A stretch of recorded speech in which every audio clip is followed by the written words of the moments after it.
Hey, what is up, everyone? Here's how to share a Google Drive folder. Now, in order for us to begin with this one, what I'm going to do is basically open or locate the folder that I want to share. Say, for example, this one right here. The next thing that I'm going to do is just click this one right here and then tap the share button, click share once again, and you should be redirected here.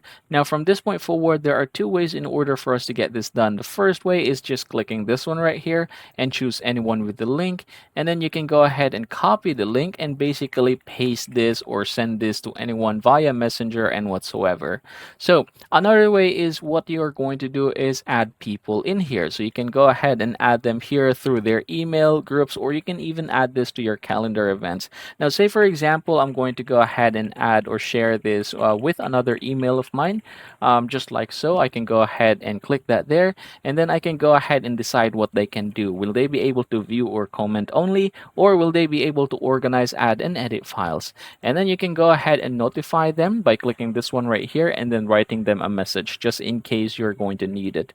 Now, after doing so, go ahead and tap the send button. And you are done. So, again, everybody, those are the two ways in order for you to share a Google Drive folder.